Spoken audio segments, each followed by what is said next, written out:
I don't ever initiate talking trash. Like, I'm not a guy that's like, if you see my trash talk, it's like the nerdy trash talk. You're like, what is this guy talking trash for? So when he says that, I'm like, nah, I'm here. And that's when he gets the ball back, drives, shimmy, goes middle, gets the foul, and one. He says, I'm here too. And then we just both black out. Welcome back to the Kenny Beecham podcast. Y'all, we got a special guest today.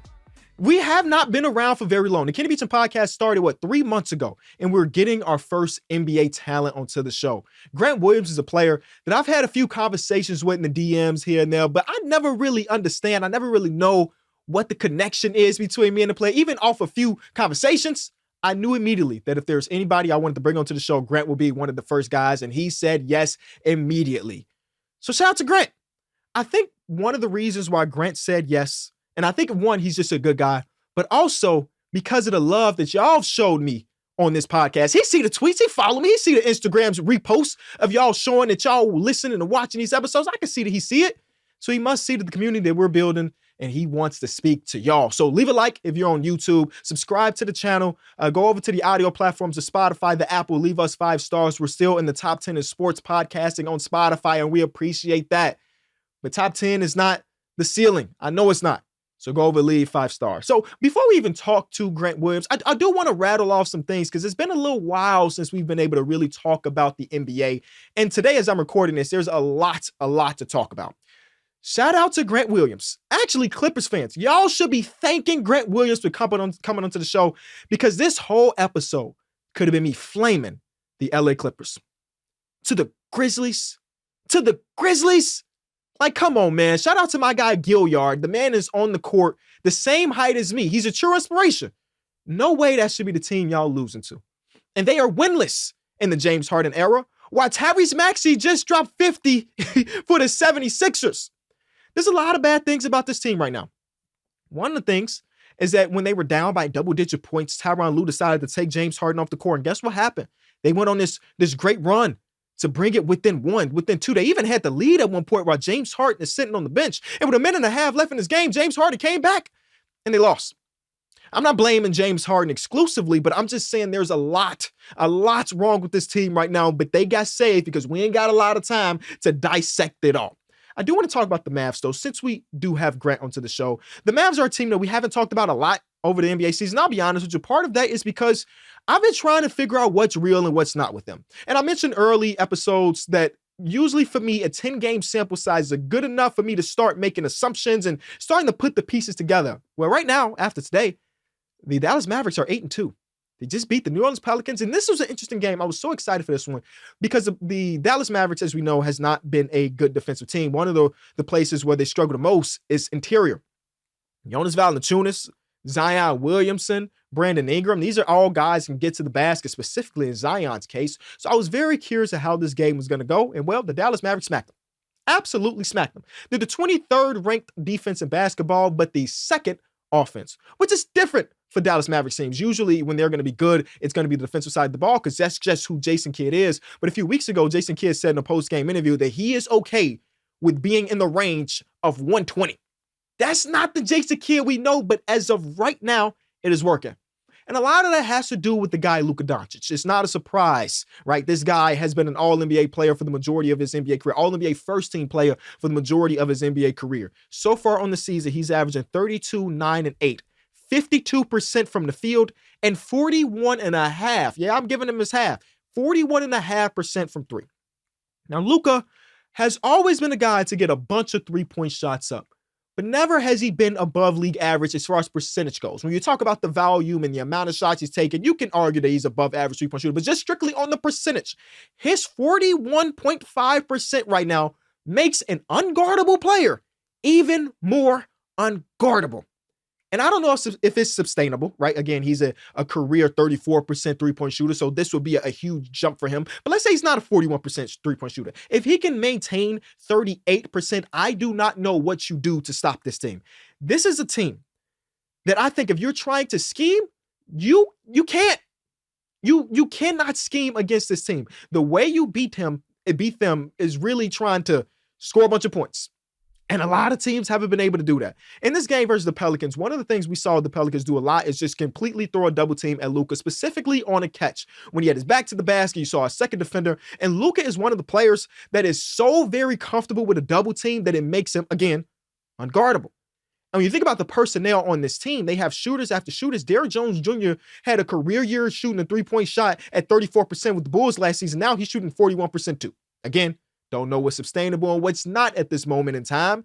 But right now, they're putting together lineups where the 4 people on the perimeter are elite level three-point shooters. Grant Williams, who we'll talk to in a couple minutes here, is shooting 50+% from 3. Today, he gave us 0, though. He gave us a donut, you know what I'm saying, against the Pelicans. But he guarded Zion pretty well. What do you do to stop this team? I haven't been able to figure it out. One of the things that I've also loved about Luka / what the team is doing right now is last year, Luka Donic, when it came to catch and shoot 3-point three-pointers, he only averaged 1.1 a game, which means that almost every single one of Luka Doncic's 3-point shots was off the dribble created by himself. Now it is at 2.4, more than doubled his 3-point catch and shoot, and he's shooting 45% there. Now, one of the things I always question when it comes to high usage players is what are they doing without the ball in their hands, right? When you're a high usage player, the time where your teammates are creative for themselves is really the time for you to rest. And Luka, throughout the course of his career, has been hands on the knees guys. Standing at the hash guy when it came to him not having the ball. And now I feel as though he's more engaged. Now, I'm not seeing a crazy amount of movement. You know, he's not turning into Steph Curry because that's just not who he is. But we're seeing him being an impactful guy off the ball, which is something we hadn't seen. The experiment of Kyrie Irving and Luka Doncic had a very small sample size last year. And obviously, it wasn't great. They were an elite level offense, but still struggled defensively. And you're kind of seeing that now. But the elite level offense that we're seeing now is like leagues above what it was last year. There's a tweet about Kyrie Irving that I saw after his last game, where a lot of people were saying it was a highlight reel of his buckets from the previous night. He shot 9 for 19 or something. And on those 9 buckets, there was like 2 layups and 7 catch and shoot shots. And people just seeing that mixtape was like, man, they done turned Kyrie Irving to a catch and shoot player.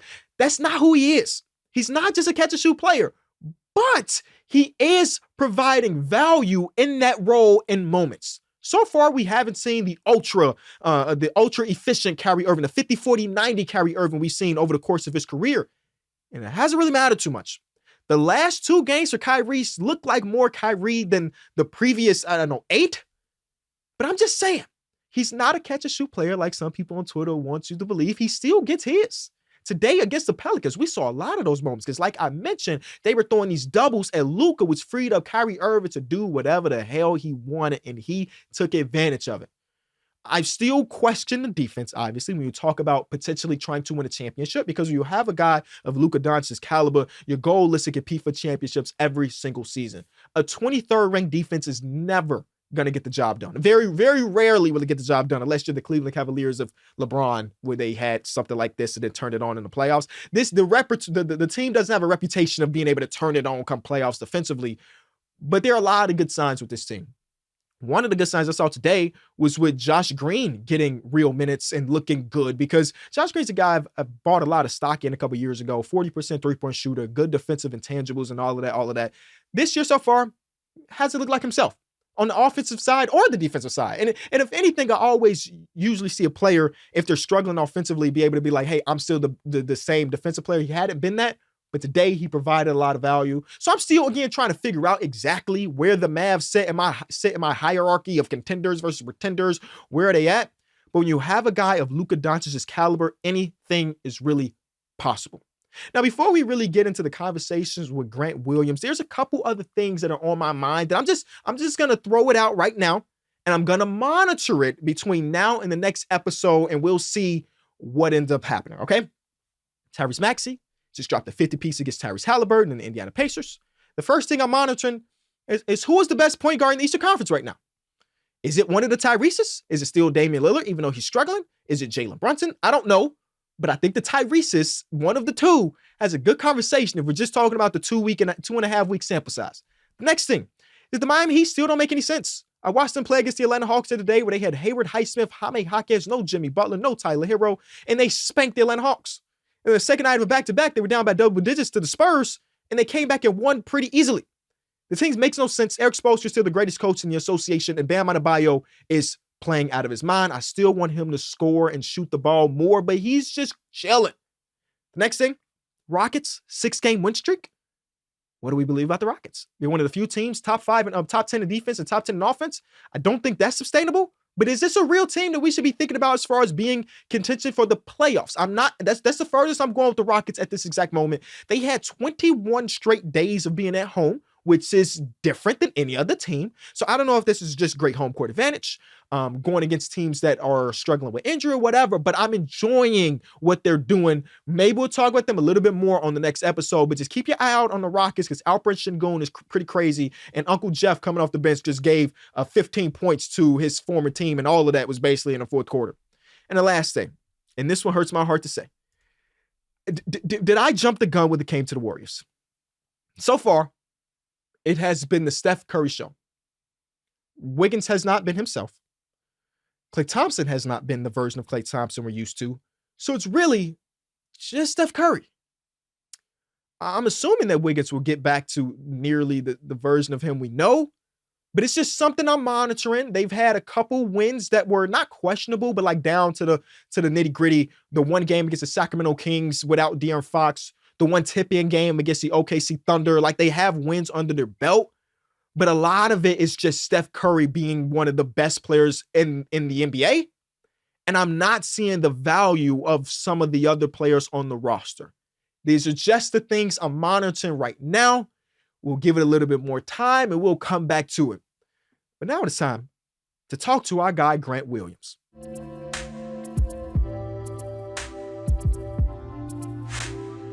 This portion of the Kenny Beecham podcast is brought to you by SeatGeek. With over 28 million different downloads, SeatGeek is the #1 ticketing app on the market. I personally have been to a ton of live events. We're talking sporting events, concerts, festivals, comedy. I've been to it all, and I've always bought my tickets on SeatGeek because it takes tickets from all over the internet and puts it in one central location for you. So my Bulls aren't great, but there's nothing better than a live sporting event, so you'll catch me at a few games. I pick the game that I want to go to, I see the venue, I find a seat, and every single ticket is rated on a scale 1 through 10. The closer to 10, the better the deal for you. And you know I got a deal for y'all, so hit the link in the description, download the SeatGeek app, and use code ENJOY for $20 off your first purchase of tickets. Again, that is code ENJOY for $20 off your first purchase of tickets with SeatGeek. I want to say again, SeatGeek, thank you for sponsoring this portion of the podcast.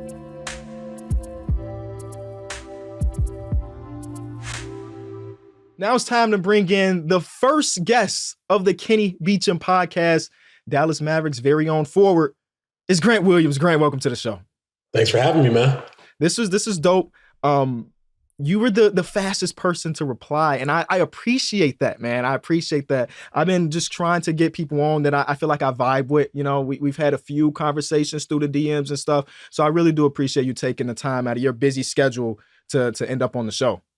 Anytime, man. I was super excited when I got the invitation. I was like, "Oh, absolutely, brother." I watch you guys as a group more than anyone, so I might as well come on the individual first. That's love, and we'll definitely have you on the group show later down the line, I would say. But this is really cool because I feel like a lot of things are changing for you. You know, your new team, new role, new everything. Talk to me about the new change of being a part of the Dallas Mavericks.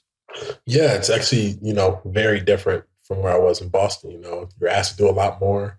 The team itself is young, and we're all kind of learning each other. A whole new, brand new situation. I think all of us are new to the team, except for probably 5 guys. Right. And so we're getting used to one another. We're having some early success, and we have to, learn how to win. We're winning games close, tight. But we also have to understand that we don't always have to put ourselves in that position. So, and then we have levels of improvement in different areas. Like our defense has been great.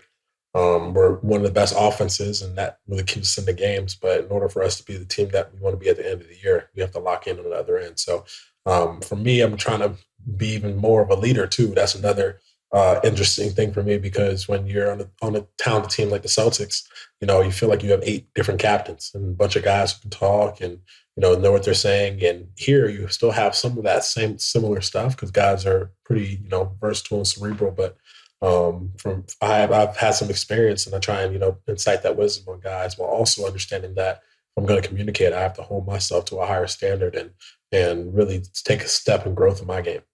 You mentioned something earlier in that I did a TikTok, right, where someone asked me the top 5 young cores in basketball. And I didn't add the Dallas Mavericks because in my mind, you've been in the league for quite some time. Of course, Luka's been in the league for quite some time. I don't really look at y'all as young, but you're 24. Luka's around the same age. Y'all really do have a young core outside, of course, Reed, who's been around for over a decade, but really, really young team. Yeah, I was about to say, when you think of our team, like people always say, like, oh, they're like average age, I think is 26. But the reason why that is because we have Keith, who's like 30, whatever he is. Right. Maxey and Dwight are both 30 plus, and then Kyrie's close to that. And everybody else both under that, 24, 19, 20, 22. Right. And it's just like everybody is super young. And we have a bunch of guys who, are trying to find their way in the league. Josh has got his extension. Omax is a rookie. Jaden Hardy's second year. And, we're relying on those guys to do a lot. And Derek Lively has been great for us from the start, but, he's still a rookie. So we have a bunch of young talent that's going to have to continue to grow and develop together while also, growing in bonds and understanding that not only we have to be close on the court, but off the court as well. You mentioned the defense part of like the struggle so far. And one of the things that I like to look at when watching ball, I'm a sicko. I watch as much basketball as anybody that's not actually in the league, right? And I like to look at the philosophies of different coaches and things. And Jason Kidd historically has been known as a defensive-oriented coach. Like even the conference finals run that the Dallas Mavericks went on during the last couple of years, that was a defensive-oriented team that was driven by Luka's offense on the same side. But now things have maybe changed. Is the philosophy still the same and the execution is not like... Has Jason Kidd evolved to be like, yeah, we're cool with dropping 125 as long as you get 124? No, he's still committed to defensive end. That's the issue, is that, we're fortunate to be able to score and, do our 125 plus points a game. But defensively, that's still his, calling card. And for my perspective, I actually had to, sit there today and watch a bunch of hour or so of film just because I'm supposed to be that steward and that leader, and I haven't been doing my job. I've been doing a good job individually and like maybe matching up and being physical, but understanding my positioning, understanding how to communicate to others, being mindful of the people on the court with, all those things, will really help this team. So I'm trying my best, step more into that role. I feel like I've been a good defender, but, that next stage in development for me is being a great to an elite defender. And I feel like I'm not fully there yet. And I think that will help us take to the next level because we have a bunch of versatile guys. Derrick Jones Jr., who does a phenomenal job of being on ball and being a pest.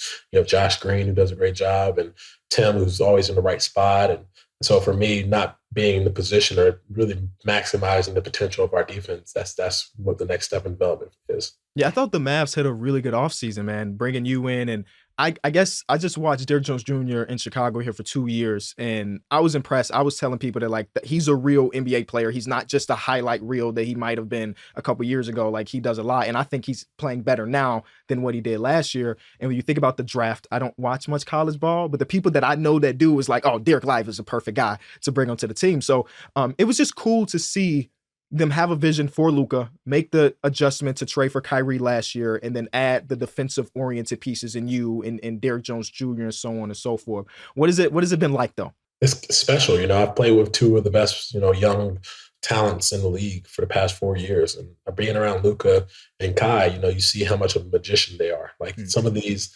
passes and opportunities that you get because those guys draw so much attention, and how people guard them is completely different. Right. Like I'll be in Boston, they do a good job of just switching, make sure they pack the paint and, try and make those guys, not only score in isolation, but create plays for others. And when you watch, the Mavericks play, you see like Toronto last night, they guarded Luka backcourt and let us play 4-on-4. Like they didn't care if, we were playing with more space on the floor. They were denying him to the point where he could stand at half court and they would be tight and hugging up to his body.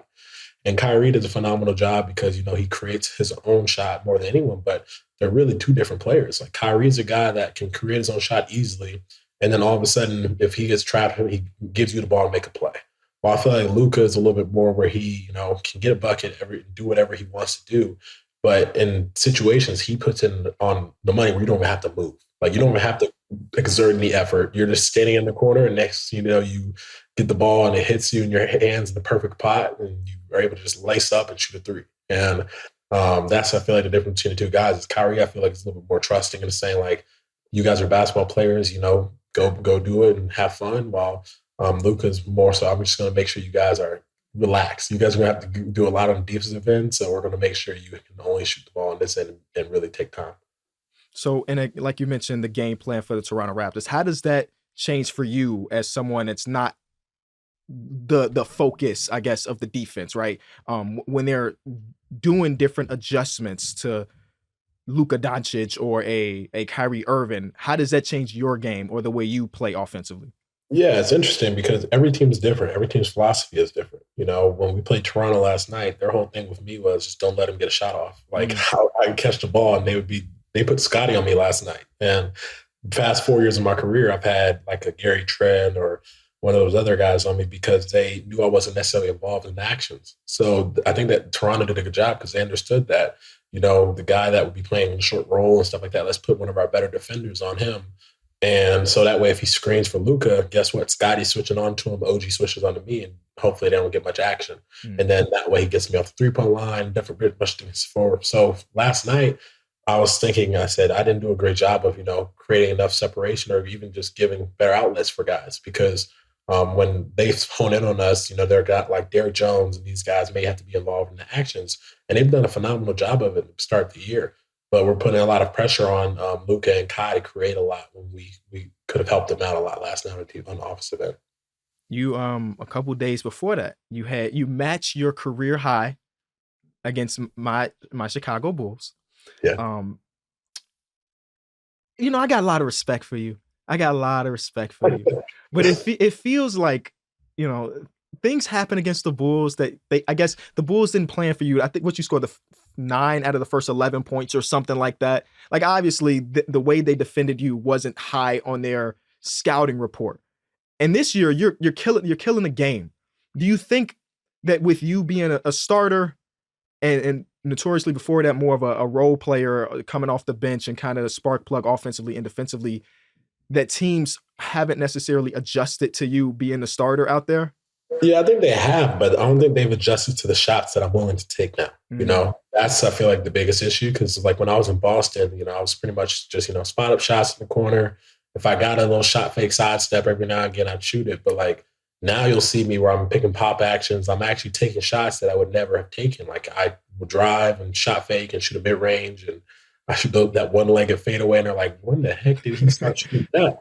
And they're like, they just are kind of shocked, but at the same time, they're like, okay, so he's actually a ball player now. He's not just gonna, be receptive of other guys, put him in a position. He's creating for himself. And I think start the games off, that's kind of when, honestly, historically, I've had success. Like when I was in Boston, every time I started the game, like for some reason when you play the 4 or like the 3 and they put their third or fourth best defender on you, those are the guys that end up getting the buckets. Like last night was D Jones. D Jones had 12 points in the first half or first quarter. You look up, you're like, oh, well, yeah, that's part of it, But I remember in Boston, I remember we played the Suns 2 years ago, or last year, I think it was. And I think I scored our first 9 of 11, and because D-Book was on me, and D-Book was talking trash and doing his good old stuff. And it's just a matter of, I feel like when teams have to decide what's going to beat them, they never will choose Luka or Kyrie. So it's going to be somebody. Right. What was your reaction to the shot that Luka hit against, what was that, the Brooklyn Nets earlier in the season? You see me on the bench. I was going crazy. I was like, but the thing is, he works on that. Like, he works on shots like that every single day. And it's actually frustrating as a teammate and as a player because, you just sit there and you're like, how the heck does he make that? And you just get mad because you're like, if I went and shot that shot 26 times in a row, I don't think I make it once. Right. He'll do it 4 times in a row. He does that same off the back top of the shot clock shot to start every game. And you're like, yeah, if I try it and then I made it, and then he'll be like, I'll do it 10 in a row. I'm like, no, you can't. And he'll do it 10 in a row. And I'll be like, I'll try it. I'll get 3, and I'll be like, okay, yeah, I don't see how he contest. He's a special talent. That's insane. So when you hit your free agency period, you're a restricted free agent. I always tell people that, as an outsider, obviously, that restricted free agency is like the worst possible thing. Yep. And okay, so you agree with that?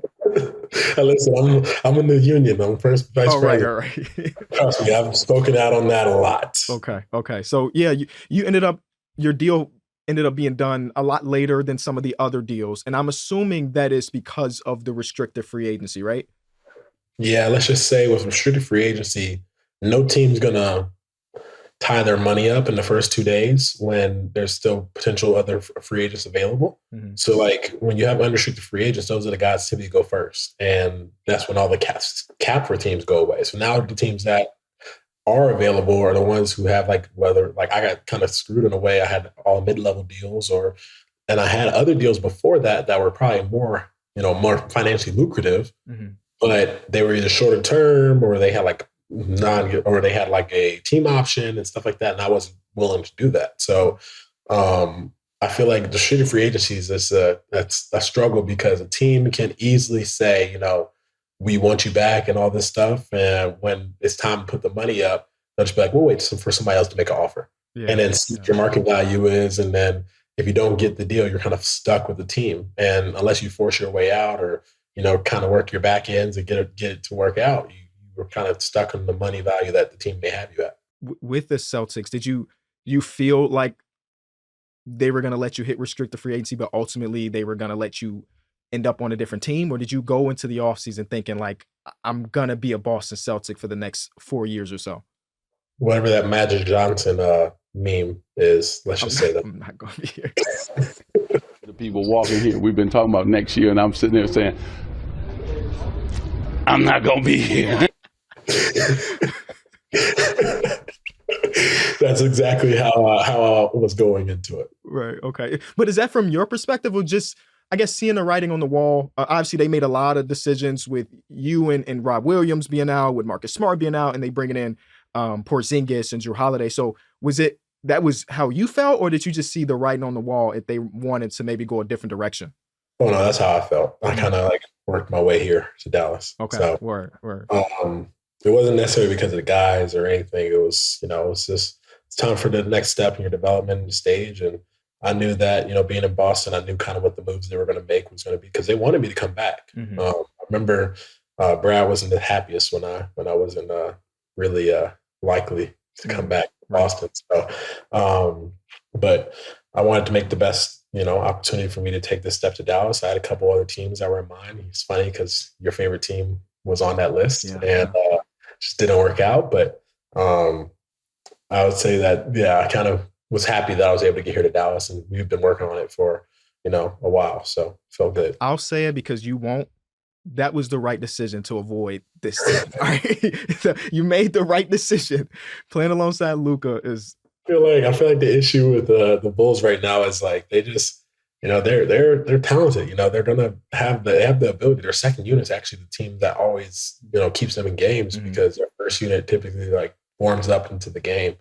But I don't know why it just hasn't worked out there. I don't know if it's like their lack of the defense on the first unit, or if it's like not being able to space and shoot keep up with the pace and threes of this league nowadays. But it's I think that from my non-expert opinion, what you just said, the lack of 3-point volume and makes is like the main thing that's holding us back.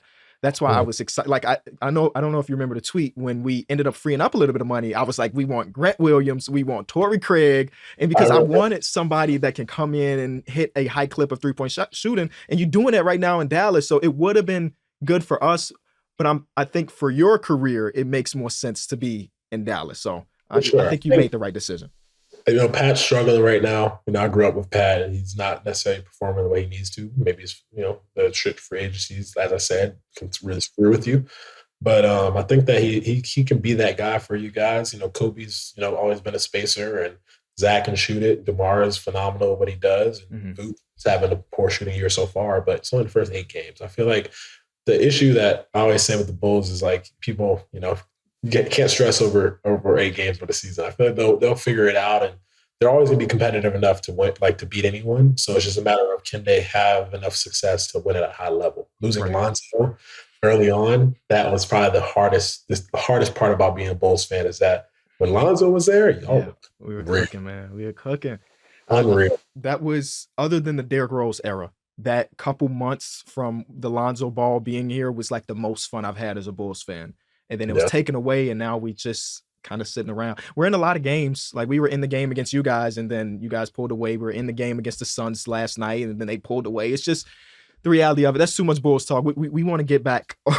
We want to get back to you because obviously you have. Do you like, I guess, the what's the word I'm looking for? The titles of 3-and-D guy. Does that bother you, or do you like that? Because I can see it being kind of like restricting to who you are as a player. Yeah, honestly, I don't mind it as much, just because like when you think of a 3-and-D guy, those are the ones that, make the most of a team. Like, I feel like when you had Mikal Bridges in Phoenix, he was a 3-and-D guy, quote unquote. Same with Cam Johnson. And now they go to these different other opportunities, different markets, and you see the growth of their game. And that's kind of how it was for me in Boston. I was just always considered a 3-and-D, and now you see I have a little bit more to my game where I can, play in the mid range. I can be a screener roller, be able to, have a little touch at the rim and create for others. But, it's not limiting by any means, but it definitely doesn't help you for would you say, like, contract talks in the future, because teams will only believe that you may have this, and then when they get you in house, they're like, oh, well, thank the Lord, I got this guy like this. Like, I know when Brooklyn traded for Mikal and Cam, they didn't really expect this. Right.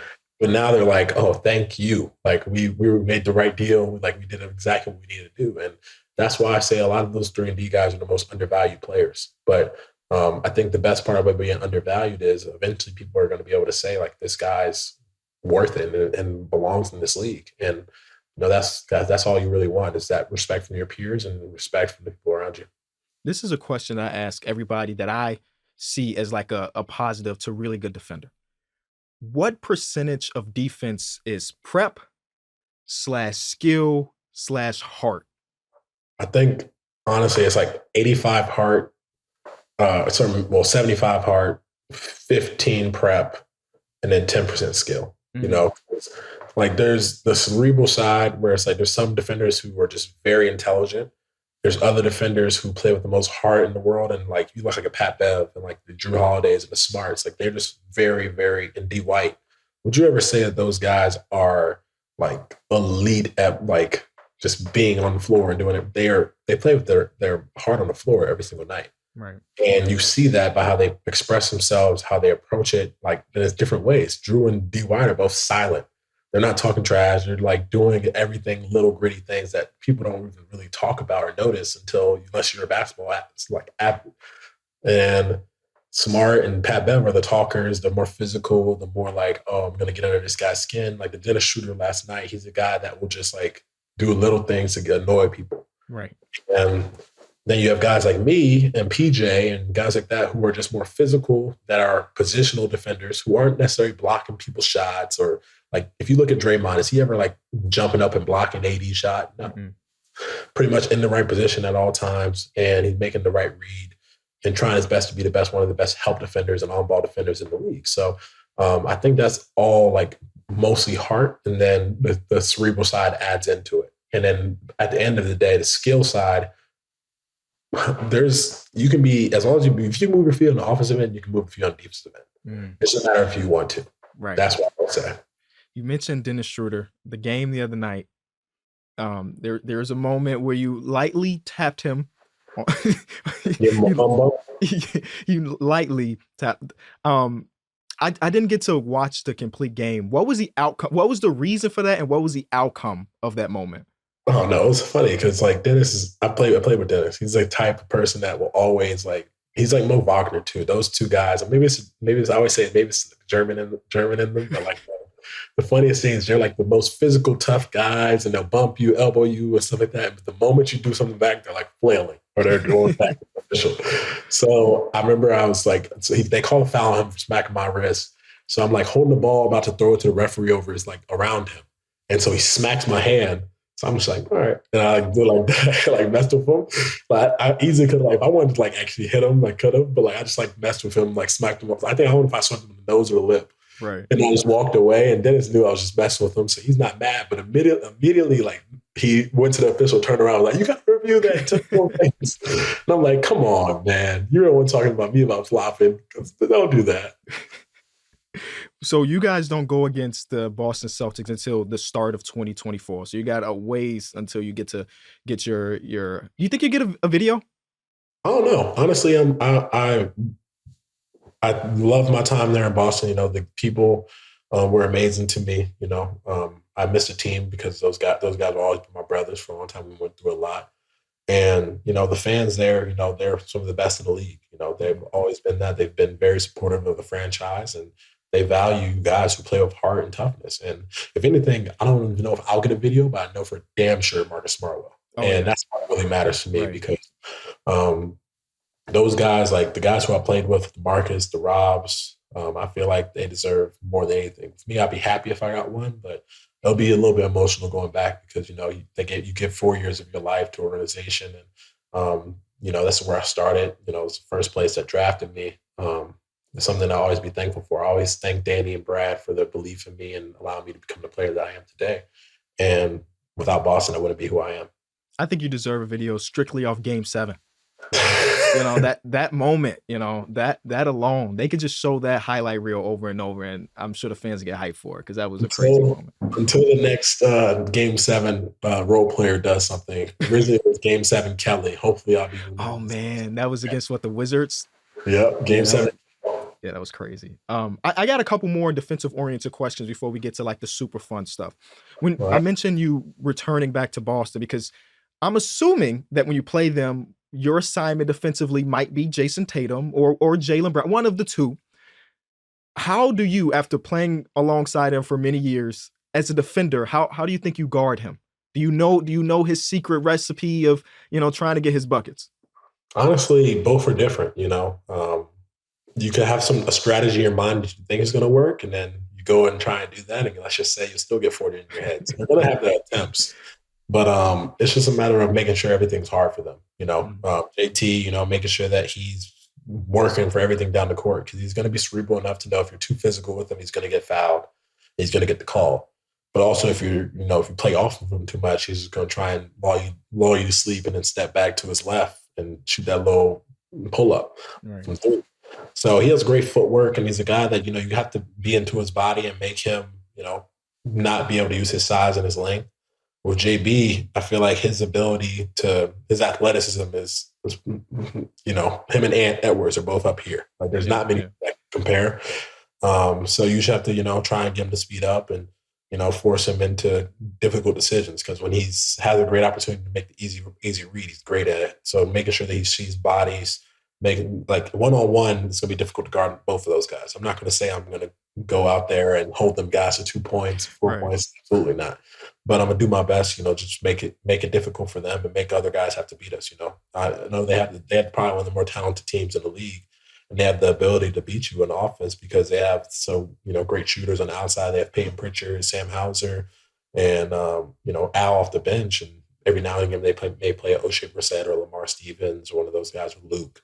But outside of that, you're going to be really the defensive side of the basketball is going to be where you have to hone in because offensively they're going to switch. They're going to try and, you know, keep the ball outside and make you score over their elite defenders because they're a really good, you know, team defensive, like individual defender teams, and they're going to make you score in isolation against them. And fortunately enough, we have two guys that can really do it and command a lot of help. So it's going to be a fun game. Has there been a individual matchup, where you were doing everything in your power, but none of it has worked, and the guy just went crazy and got his buckets regardless? A bunch of times, yeah. What's the most notable one? The one that I always remember is like when I guarded Chris Middleton my first 3 years in the league. Like every time I played him, for some reason, I don't know if he had it out against me or if he had it out against the Celtics. They say he's a Celtics killer. Right, yeah. He was a guy that I felt like every single time I guarded him, the shot went in. Like, no question. Like, I would guard him. I could tip the ball. I could block it on the backboard if for some reason the backboard slanted to the left and then hit the ball in. Like, it was absurd every time I played him my first 2 or 3 years in the league. Until his knee surgery, like, I was like, I don't know if I can guard him. Him and CJ McCollum are two guys that I was like, I don't know if, like, they just have it out against me or if they just, like, for some reason want to get hot against the teams that I'm playing against. But those two guys. And then Those are the two main ones. And then the other guys that I feel like you can go hit or miss. Like there's either a night where Julius Randle and Pascal go for 30, or there's nights where they go for 4. Like last night, Pascal at 29. Like maybe not all of them were on me, but he had it. Same way, there's maybe a game where he has 12, and I'm like, yeah, I did a pretty good job. But those two guys are another two. So like those are probably the 4. Jokic is now on that list where it's like I've always said that I can do my best to guard him, but I need that backside help because he's huge. You know, like that hook, there's nothing I can do about it. If I can make him catch it out of 30 feet and stuff like that, absolutely. I'm defending my butt off. But if he gets 2 feet extended posts, like there's not many guys that at my size that I'm going to do a phenomenal job of, you know, keeping that in a bucket. I want to get into Grant Williams's most viral moments. I'm going to tell you the moment, and I want you to either tell me the story or what's happening. And because some of these things we don't have answers for, and I need the answers on this show. All right. I'll give you all the answers. Don't worry. There's a viral clip from a few years ago where Deuce Tatum is in the locker room and he's dapping up everybody except for you. What is going on between the beef of Deuce Tatum and you? That actually was the first moment that I felt like Deuce had done something like that. So in the moment, I was super confused. But then I realized that, oh, crap, like JT told me afterwards, Deuce had to go to the bathroom. So that's why they got up. And he, you know, went to the bathroom and came back. But after that, ever since the viral moment happened, he bought into it deeply. So, like, if I was ever at the house or just hanging out, like, absolutely, Deuce loves me. You know, say what's up, everything else. But whenever we were in public, he knew there was a camera. And he would just be like, he would look at me, stick his tongue out. And I just bought into it too. I was like, if you want beef, we can have beef. And so I'm still beefing with him until he turns 12. The next one, it's a viral moment, but we see a lot of crazy stuff happen in basketball, a lot of painful looking things. Joel Embiid stepped on your head, bro. And I think you were mic'd up, right? And you were telling them everything is good. Like how is that possible that you were able to play through that? So in the moment, I remember like the ball got deflected and I dove for it. And I think JB did too. But then Joel, I guess, tripped over JB. I don't know how he fell, but he just full foot right into the face. So I thought originally, I was like, did I break my nose? So if you see me on the clip, I like go do this. Like, nose is fine. I go here. I'm like, oh crap, I'm bleeding. But I didn't know how much blood it was. So when I sat up, that's when I saw it start trickling. And I was like, oh no. So I was like, all right, so I got to go out and get this fixed. But I'm not like, when I got to the bench, I was like, I'm not that bad. Like I can go back in the game. And they're like, are you sure? Like, how's your head? Like, I was like, I'm good. Like, I don't care. Get me back in the game. And I thought the entire time that like, I don't know what I thought. I remember in the clip, I said something like, you were just competing. Like, bro, don't worry about it. I thought he was just like going for the ball. But I didn't realize he had tripped and like fell backwards on me or how. I didn't even see the clip. So I was just basing it off of what went on in my head. And let's just say it wasn't the most pleasant feeling. It's like 365 pounds on your head. And I don't think that he could have easily like stepped fully. I think he did a great job of like when he did realize he was on my head, he like leaned the other way and picked his leg up. I'm just happy he didn't go, you know, to JB's side. Yeah. Ask and you see JB's face. He's like, JB knew if it was him, he'd be done for the rest of the year. The next one I got, I'm sure you've talked about it a bunch. I'ma make both of them. Yep. Just walk me through the moment, because that is your most viral moment. I felt like Gilbert Arenas now. For me, it's just like I was in the moment. I'm like, I make free throws all the time. Ever since then, for some reason, free throws suck. But I was at like a 90% shooter last year. That season, I think I was at like 88 or 86 or something like that. So I was like, all right, easy. Like I'm going, it's a free throw. I'm not stressed about no free throw. And then Donovan, like, it's like messing with me. And Donovan's my good friend. So I'm just like, all right, get out of my way. I'm making both. Like easy. And confidence-wise, I felt good. Like, absolutely, you're going up to make them both. You're not nervous at all. You missed the first one. I'm like, okay, that's a bad miss. I was like, all right. Well, I just walked over to the rim. I was like, all right, cool, like good. Everybody was like, oh. And I'm just like, all right, man. Like, fans going crazy around me. And I get the ball, and I'm like, all right, cool. Like, I know I'm going to make this one. I'm not even worried. I shoot it. It goes, like, in and out. And over the top, I looked at it. I was like, I was shocked myself because I was like, for one, viral moment. Two, it's just like I didn't miss free throws. Like now I'm just like, for me, it's the most frustrating thing as a shooter. Like free throws are supposed to be the easiest thing in the world. Like in college, I was made 23 for 23. Like free throws were easy to me. So like since then, I'm like, all right, cool. Like a lot of in and outs have been happening. It's starting to piss me off, but I think I'll easily get back to it. The next one is the playoffs versus Jimmy. Yes. What's they saying? You poke the bear or whatever it may have been. Talk me through. Was that game 2 of the series? Yeah, I don't know if I think it was game 3 or game one of those two. But I remember like I shot the 3 and Jimmy says like, hell no, he not here. And I don't ever initiate talking trash. Like I'm not a guy that's like, if you see my trash talk, it's like the nerdy trash talk. You're like, what is this guy talking trash for? So when he says that, I'm like, nah, I'm here.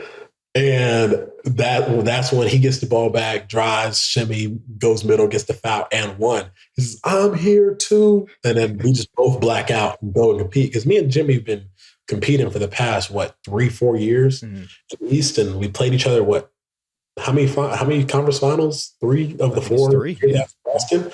So like, I have the utmost respect for Jimmy because not only is he like one of the most like hypest competitors you'll ever play against, but he's a guy that like can stand on business. Like he keeps everything basketball, and then off the court, he can be the nicest guy in the world. So that's why I think I have the most, and that's why in the moment, like you see us both going at it, like competing and everything else. And afterwards we speak as if nothing happened. But I always said that I would never, if something like that happens to me, I always own it. Like when I miss 2 free throws, I own it. Like when the Jimmy moment happened, like I could easily duck the media and walked out and like try my best to avoid it and not address it. But I was like, yeah, he got the better of me this night. And then the next game, I think I had played one of the better defensive games against Jimmy. So I always try my best to, like, if I mess up, I try and get it back. The next one I have is you being Batman. Now, we just passed Halloween. Did you do anything this year? Because I didn't see anything. We played on the 30th, I think, and the 1st. So like we didn't play on Halloween this year. So I was like, oh, they did that on purpose. They didn't want to see my new suit, Oh, sorry. They didn't want to see Batman's new updated suit. Right. But you would have done Batman again. I don't know. Me and him have never really met. Right, of course. So like, I think it would have been very interesting to see if Batman would have showed up to the game that night. I think that they say he was in Gotham and Boston, and then he hasn't been seen since. So I'm wondering if he's still there. Yeah, he might be. The last one is the last one. You let me know if we keep, okay? All right. You were at a Dallas Wings game. Oh, easy keep. Okay, cool. You were at a Dallas Wings game, and there's a moment after the game you were talking to Satu Sabali. There we go. And people on Twitter noticed that when you were talking to her, you had your phone open, but you had the contacts open. Mm-hmm. Talk to me. What was really happening in that moment? So I think I had just gotten like either Dirk or Finley's number because I've known Sa since I was like a junior in college, sophomore in college. So like it definitely seems like sketch because it was like 1, the contact was open. 2, I covered my mouth, and I actually think I said like, "What are we doing after the game?" or something like that. Right. It's like I think we ended up like talking about going to get a drink or something. But it was funny because like in the moment, I go to Twitter and I'm just like, oh my God. And me and Sa, we might have something coming out here soon. So that's going to be even cooler, the glow up, It's going to be one of those things, it must have worked out, I guess. That's love. That's all the viral moments. The other one I have is not super viral, but I wanted to ask you about, I guess, was the time you were ejected against the Bulls for running into or bumping into the referee. Not running into. That makes it seem way more than what it was. I remember, I think they missed the call on the other end. It was like a moving screen I got.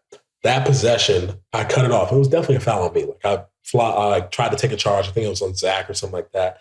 And when they called the block, I think emotionally I was so frustrated. I get up and just try to take off and run.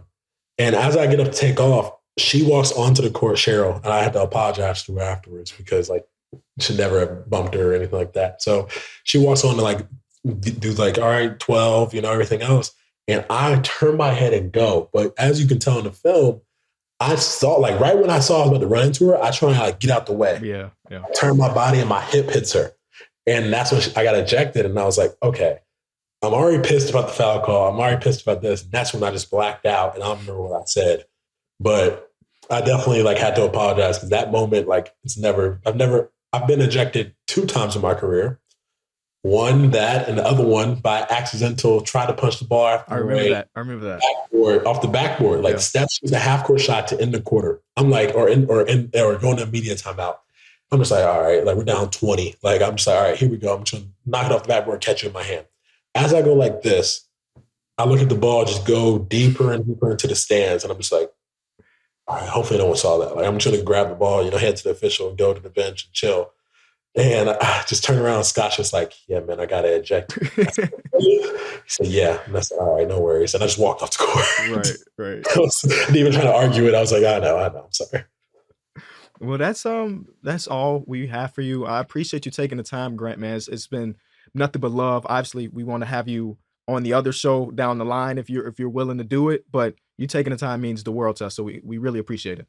Anytime, brother. Thanks for having me on. And hopefully we can keep this going ever soon. For sure.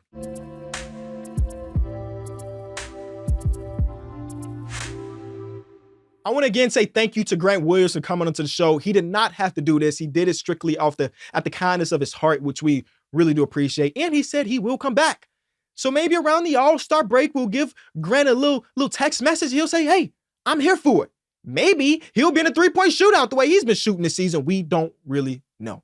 But hopefully this is not our last NBA time to come onto the show. I do want to say I appreciate the way Grant Williams was transparent. Like, usually if you want to hear an NBA player talk about other teams, you have to wait until they hit retirement. So to hear him be transparent about the struggles of the Bulls as an active player just means a lot to me because you just don't normally get that. He's just been the real deal, and maybe he's Batman, maybe he's not. I mean, I don't know.